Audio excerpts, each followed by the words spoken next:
الحمد لله رب العالمين، والصلاة والسلام على سيد المرسلين. أما بعد، أعوذ بالله من الشيطان الرجيم.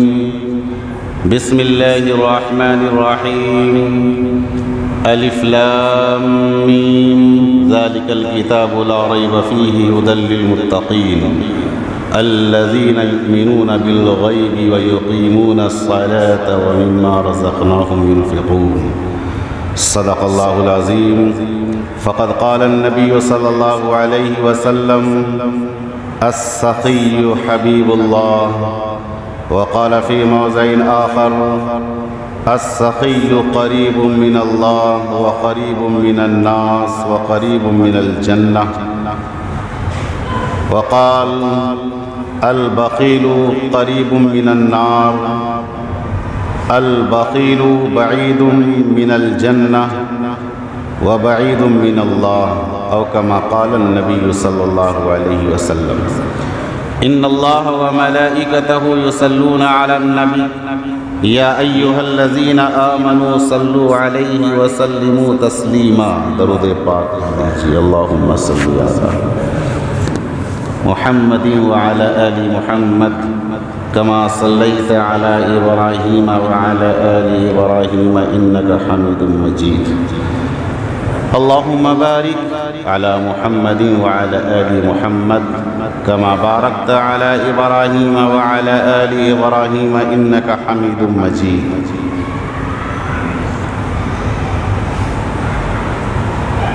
محترم بزرگوں، دوستو، گھروں میں بیٹھی سن رہی میری ماں اور بہنوں،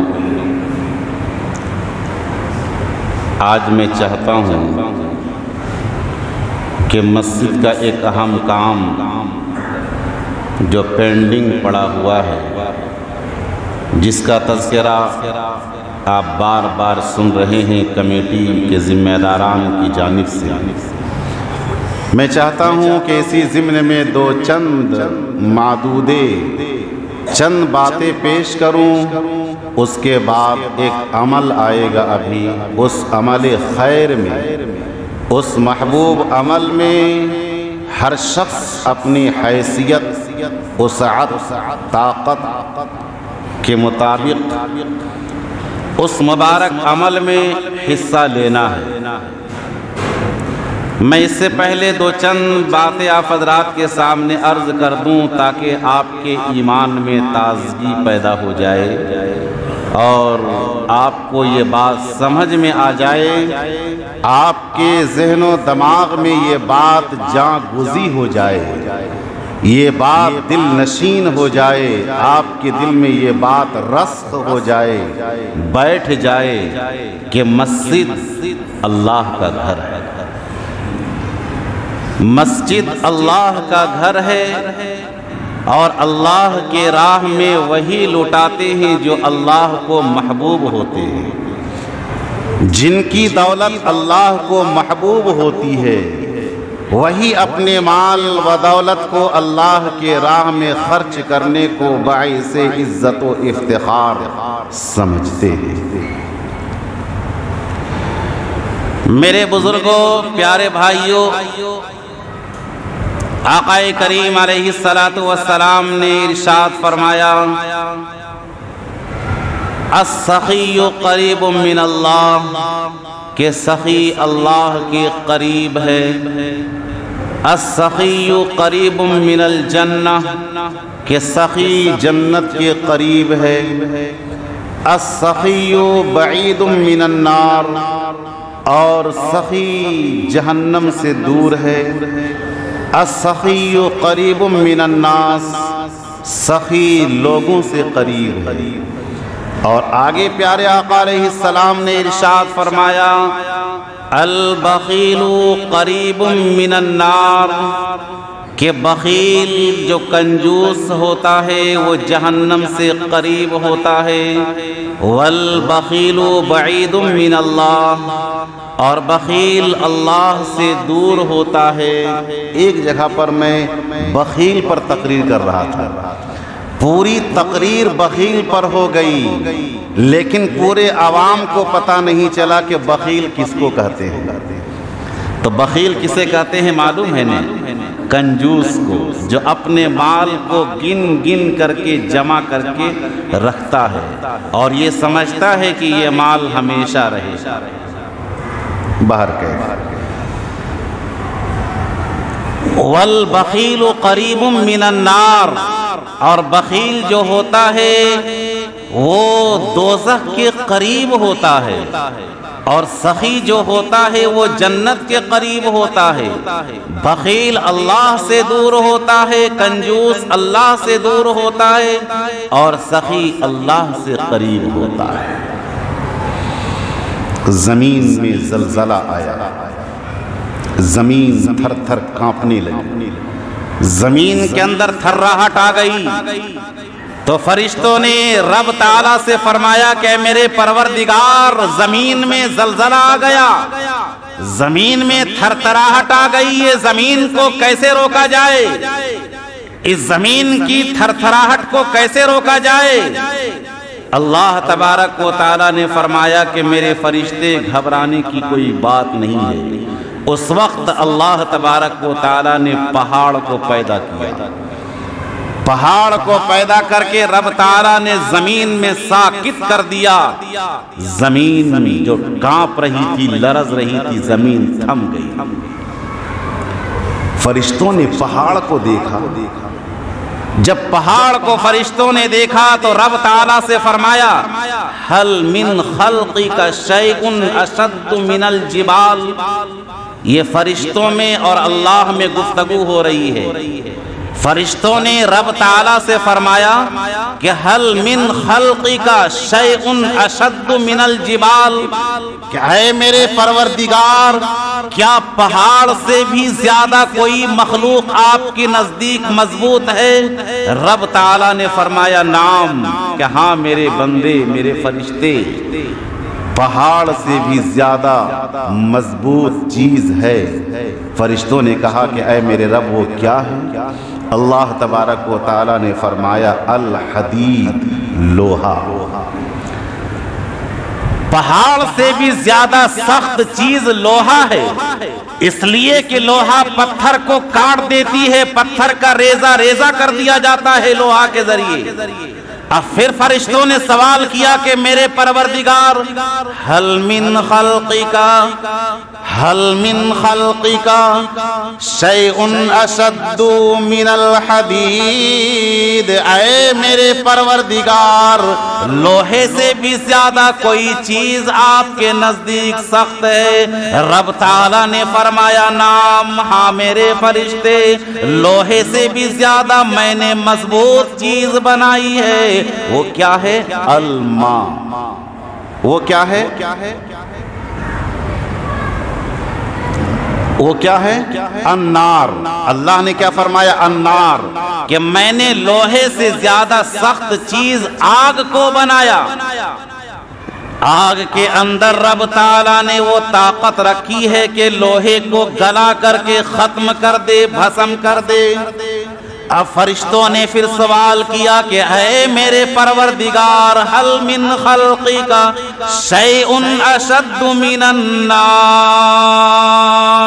اے میرے پروردگار آگ سے بھی زیادہ آپ نے کوئی مضبوط چیز بنائی؟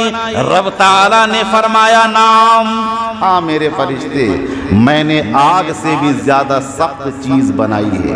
وہ کیا ہے؟ اللہ نے فرمایا الماء، یعنی پانی۔ میں نے پانی کو آگ سے زیادہ مضبوط بنایا ہے، اس لیے کہ لوہا یہ ناز نہ کرے کہ مجھے کوئی ختم نہیں کر سکتا۔ رب تعالیٰ نے پانی کے ذریعے سے لوہے کی آگ کو، یا لوہے کو بجھا دیا، گرم لوہے کو بجھا دیا، یا آگ کو پانی کے ذریعے سے بجھا دیا۔ اب اللہ تبارک و تعالیٰ نے فرمایا اے میرے فرشتے میں نے لوہے سے زیادہ مضبوط چیز آگ کو بنایا، آگ سے زیادہ میں نے مضبوط پانی کو بنایا۔ پھر فرشتوں نے سوال کیا هل من خلقک شیء اشد من الماء، کہ کیا پانی سے بھی زیادہ کوئی سخت چیز ہے؟ اللہ نے فرمایا نعم، وہ کیا چیز ہے؟ اللہ نے فرمایا الریح، کہ میں نے پانی سے زیادہ سخت چیز ہوا کو بنایا ہے۔ جب ہوا کا تھپیڑا آتا ہے، جب ہوا کی تپش اور لہر آتی ہے، بڑے بڑے تالاب دریا کو سکھانے میں دیر نہیں لگتی۔ تو پانی کو ناز ہے کہ مجھ سے بڑا کوئی طاقتور نہیں، لوہے کو ناز ہے کہ مجھ سے بڑا کوئی طاقتور نہیں، لیکن اللہ تبارک و تعالیٰ نے ایک سے بڑھ کر ایک چیز کو طاقتور بنایا ہے۔ اب فرشتوں نے فرمایا هل من خلقک شیء اشد من الریح، کہ اے میرے پروردگار کیا آپ نے ہوا سے بھی زیادہ کوئی مضبوط چیز بنائی ہے؟ اللہ تبارک و تعالیٰ نے فرمایا اے میرے فرشتے، ان ساری چیزوں میں سب سے زیادہ مضبوط چیز میں نے وہ چیز بنائی ہے۔ اگر آپ سنیں گے آپ مچل جائیں گے۔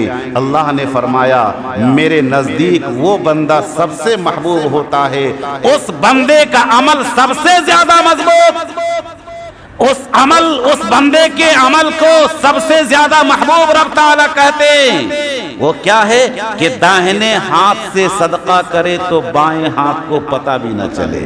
سبحان اللہ، دائیں ہاتھ سے صدقہ کرے تو بائیں ہاتھ کو بھی پتہ نہ چلے۔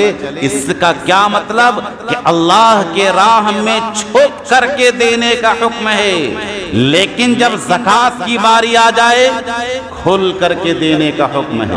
نماز قضا ہو جائے چھپ کر کے نماز پڑھنے کا حکم ہے، لیکن اگر ہم نماز پڑھنے کے لیے جا رہے ہیں مسجد، چھپ کر کے نماز نہ پڑھیں بلکہ علل اعلان پڑھیں، تاکہ ہم پر کوئی الزام نہ ڈال دے کہ یہ نماز کو چھوڑنے والا انسان ہے۔ اسی طریقے سے بعض موقع پر اللہ تبارک و تعالیٰ کے لاڈلے نبی نے فرمایا کہ چھپ کر کے صدقہ کیا جائے، اور بعض موقع پر کھل کر کے صدقہ دیا جائے، بعض موقع پر کھل کر اللہ کے راستے میں لٹایا جائے، اور بعض موقع میں چھپ کر کے اللہ کے راستے میں دیا جائے، اور بعض مواقع میں کھل کر کے دیا جائے۔ تو آج موقع ہے ہمیں اور آپ کو کھل کر کے دینے کا، کھل کر کے دینے کا۔ آپ کہاں دینے جا رہے ہیں؟ کہیں اور نہیں دینے جا رہے ہیں، بلکہ آپ اپنی مسجد اللہ کے گھر کے لیے دینے جا رہے ہیں۔ اس لیے کہ نبی اکرم علیہ السلام نے ایک موقع پہ ارشاد فرمایا کہ اگر کوئی ایک اینٹ بھی مسجد میں لگا دیتا ہے اخلاص کے ساتھ، اللہ تبارک و تعالیٰ کے یہاں کوانٹیٹی کا کوئی مقام نہیں ہے، کوالٹی کا مقام ہے۔ بہت بڑی تعداد میں لوگ بہت بڑے بڑے پیسے والے پیسے لٹا دیں، لیکن اگر اخلاص نہیں ہے تو اس کا پیسہ لٹانا بیکار ہے۔ لیکن اخلاص کے ساتھ کوئی ایک سکہ بھی دے دے، چھپ کر کے بھی دے دے، اللہ کے نزدیک وہ مقام رکھتا ہے۔ تو اللہ کی نگاہ میں کوانٹیٹی کا مقام نہیں بلکہ کوالٹی کا مقام ہے۔ بہرکیف نبی اکرم علیہ السلام نے ایک موقع پہ ارشاد فرمایا کہ اگر کوئی ایک اینٹ بھی مسجد میں لگاتا ہے اسے مکمل مسجد بنانے کا ثواب ملتا ہے، اسے مکمل مسجد بنانے کا ثواب ملتا ہے۔ اور ایک موقع پر نبی اکرم علیہ السلام نے ارشاد فرمایا کہ جس نے اللہ کی رضا کے لیے مسجد کی تعمیر کی، کل قیامت کے دن جنت میں ایک محل اس کے لیے تعمیر کر دیا جائے گا۔ ایک بادشاہ تھا، ایک بادشاہ مالدار، اس نے یہ اعلان کیا کہ میں ایک مسجد بنانا چاہتا ہوں، اور وہ مسجد میں کسی اور کا حصہ نہیں ہوگا۔ یہاں تو سب کے حصے لگنے کی باری آ گئی ہے۔ یہاں کوئی کھڑے ہو کر کے یہ نہ کہہ سکے کہ میں تنے تنہا اس مسجد کے لیے اللہ کے لیے دیتا ہوں۔ یہاں پر یہ بات کہی جا رہی ہے کہ جتنے بھی حضرات ہیں جن کے پاس اللہ نے جو حیثیت دی ہے، جس حیثیت سے نوازا ہے، اس حیثیت کو یہاں آج پیش کرنا ہے۔ لیکن ایک بادشاہ تھا، اس نے کیا اعلان کیا کہ میں ایک مسجد بنانا چاہتا ہوں، اس میں صرف میرا حصہ لگے گا اور کسی کا نہیں لگے گا۔ یہ اعلان آ گیا، سارے لوگ خاموش ہو گئے۔ لیکن ایک لکڑی جنگل سے کاٹ کر کے بیچنے والا، خرید و فروخت کرنے والا، جسے لکڑہارا کہا جاتا ہے، اس کے کان تک یہ آواز آئی، اس کے کان سے یہ آواز ٹکرائی کہ بادشاہ سلامت نے اعلان کر دیا ہے کہ میں تنے تنہا مسجد بناؤں گا، اس میں کسی کا حصہ نہیں ہوگا۔ یہ کیسے ہو سکتا ہے؟ میں بھی اس مسجد میں حصہ لینے کا خواہش مند ہوں۔ اب وہ لکڑہارا بادشاہ کی خدمت میں آیا اور کہا کہ بادشاہ سلامت، آپ مسجد تنے تنہا تعمیر کر رہے ہیں، اس میں چند اینٹیں میری بھی لگ جاتی تو میرا بھی بیڑا پار ہو جاتا۔ بادشاہ سلامت نے کہا کہ نہیں، میں نے یہ اعلان لگا دیا ہے کہ اس مسجد میں تنے تنہا حصہ میرا ہوگا، میں اکیلے اس مسجد کو بناؤں گا، اس میں کسی کی ایک اینٹ بھی لگانے کی اجازت نہیں ہے۔ وہ لکڑہارا پریشان ہو گیا، بہرکیف وہ جنگل کو گیا، لکڑی کو کاٹا، لکڑی کاٹ کر بازار آیا، بازار میں لکڑی کو بیچا اور اسی لکڑی کو کچھ بیچ کر کے چند اینٹیں لکڑی کے اندر لپیٹ دیا۔ دماغ میں بات آئی کہ کس طریقے سے اینٹ ان کے حوالے کیا جائے، مسجد کے حوالے کیا جائے۔ لکڑی کے اندر میں اینٹ کو لپیٹ دیا اور جیسے ہی مسجد کے سامنے آیا، جہاں پر مسجد بن رہی تھی، جہاں پر اینٹیں پڑی ہوئی تھی، کسی بہانے سے اپنے لکڑی کے گٹھر کو گرا دیا۔ جیسے ہی لکڑی کا گٹھر گرا، لکڑی کی گٹھر کھل گئی، ان کے اندر جو اینٹیں تھی وہ اینٹیں اس بادشاہ کے اینٹ میں شامل ہو گئی۔ ان کی کچھ اینٹیں، جو چند اینٹیں تھی، وہ بادشاہ کے اینٹ میں شامل ہو گئی اور وہ لکڑہارے کی اینٹ اس مسجد کی تعمیر میں لگ گئی۔ جب تعمیر میں لگ گئی، رات کو بادشاہ جب سوتا ہے، اس نے جنت کو خواب میں دیکھا، اس نے دیکھا کہ 2 محل بنا ہوا ہے۔ تو بادشاہ سلامت نے جب خواب میں محل کو دیکھا، جنت کے محل کو دیکھا، تو فرشتوں سے فرمایا کہ یہ کس کا محل ہے؟ فرشتے نے کہا کہ یہ آپ کا محل ہے۔ کہا کہ بغل میں کس کا محل بنا ہوا ہے؟ فرشتے نے کہا کہ یہ فلاں لکڑہارے کا محل ہے۔ کہا کہ میرا محل کس وجہ سے ملا؟ فرشتے نے کہا کہ آپ نے دنیا میں ایک مسجد تعمیر کی ہے، اس کے بدلے میں آپ کو جنت کا محل دیا گیا۔ کہا کہ لکڑہارے کو کیوں جنت کے اندر ایک محل دے دیا گیا؟ مجھے تو مسجد تعمیر کرنے کی وجہ سے ایک جنت میں محل دیا گیا، اسے کیوں دیا گیا؟ اس وقت فرشتے نے کہا، پوری بات انہوں نے پیش کی، فرشتوں نے پیش کی اس بادشاہ سلامت کی خدمت میں، کہا کہ آپ نے انکار کر دیا تھا، اس نے اللہ کی رضا کے لیے چند اینٹوں کو وہاں پر گرا دیا، وہ اینٹیں لگ گئی، اللہ تبارک و تعالیٰ نے ان کی ادا کو پسند کر لیا۔ چند اینٹیں ان کی لگ جانے کی وجہ سے رب تعالیٰ نے جنت میں ان کے لیے ایک محل تعمیر کر دیا۔ آپ اندازہ لگا سکتے ہیں جن کی مال و دولت اللہ کے راہ میں لگ جائے، مسجد کے نام پر لگ جائے، اس کا کیا مقام ہے؟ اس کا مقام تو نبی پاک علیہ السلام نے یہاں تک کہ ارشاد فرما دیا کہ جو مسجد میں لٹاتا ہے، مسجد میں خرچ کرتا ہے، اس کے ایماندار ہونے کی گواہی میں دیتا ہوں، اس کے ایماندار ہونے کی گواہی میں دیتا ہوں۔ ایک موقع ایسا آیا کہ مسجد نبوی کے اندر کسی صحابی نے چراغ جلا دیا، مسجد نبوی کے اندر کسی صحابی نے چراغ جلا دیا۔ آقا تشریف لائے، کیا دیکھتے ہیں کہ مسجد نبوی روشن ہے، پورا چمک رہا ہے، روشنی سے، لائٹ سے مسجد کے اندر ایک الگ جگمگاہٹ ہے۔ آقا نے اپنے پیارے صحابہ سے پوچھا کہ اس میں مسجد نبوی کے اندر لائٹ کا، چراغ کا بندوبست کس نے کیا؟ صحابہ نے فرمایا کہ فلاں صحابی رسول نے کیا۔ آقا نے فرمایا اگر میرے پاس غیر شادی شدہ بیٹی ہوتی آقا نے کیا فرمایا؟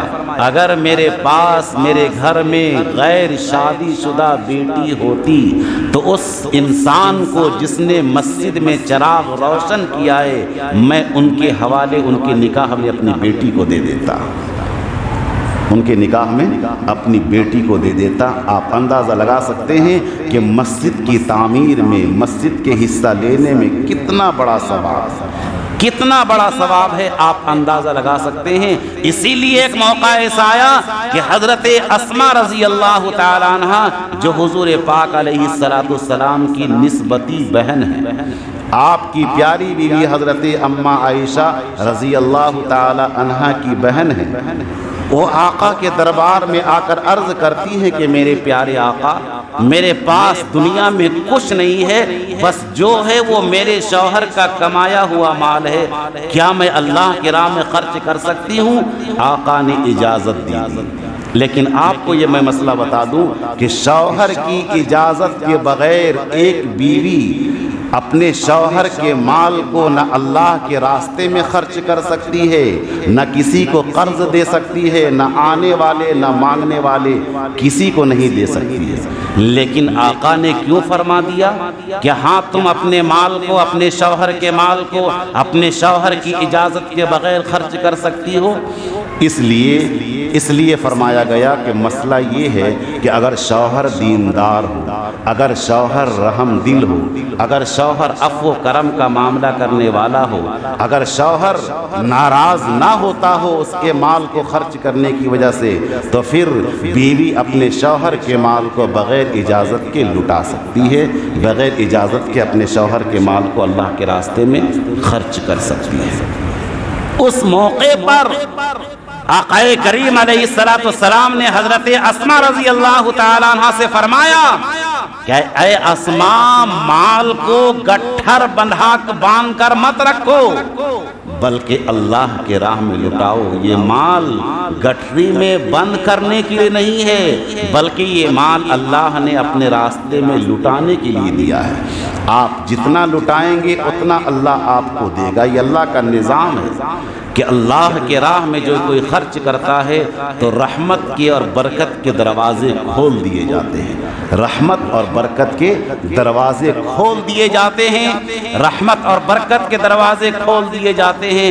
مثال کے طور پر ایک حوض ہے، حوض میں پانی ہے، لوگ حوض کے پانی کو استعمال کر رہے ہیں، پانی ختم ہو رہا ہے، دوسری جانب سے پانی اس میں آ رہا ہے، پھر پانی جمع ہو جا رہا ہے۔ اگر پانی کو کوئی ختم نہ کرے، پانی کو کوئی استعمال نہ کرے تو پانی جو کا تو جمع رہے گا، وہ پانی ایک نہ ایک دن گل جائے گا، سڑ جائے گا، بدبو آ جائے گی، خراب ہو جائے گا، اس پانی کے اندر تعفن آ جائے گا اور پھر وہ پانی ناپاک ہو جائے گا۔ اسی طریقے سے اللہ تبارک و تعالیٰ کا فرمان ہے کہ اپنے مال کو لٹاؤ، یہ مت دیکھو کہ آگے کیا ہوگا، بلکہ دینے والی ذات تو میں ہوں، ایک طرف لٹاؤ گے تو ایک طرف میں رحمت برکت کے خزانے کھول دوں گا۔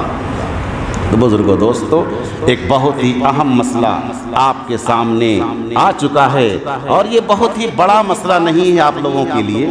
اتنی بڑی آبادی، اتنے پڑھے لکھے لوگ، اتنے متومل اور متمول اور مالدار اور سخی یہاں پر اتنے لوگ ہیں کہ اتنی عالی شان مسجد جو آپ نے تعمیر کی ہے، کرائی ہے، میں نے سنا آپ ہی لوگوں کی زبانی کہ 1 روپے بھی باہر کے نہیں لگے ہیں۔ تو جب 1 روپے کبھی باہر کے نہیں لگے تو ابھی بھی نہیں لگنا چاہیے انشاءاللہ۔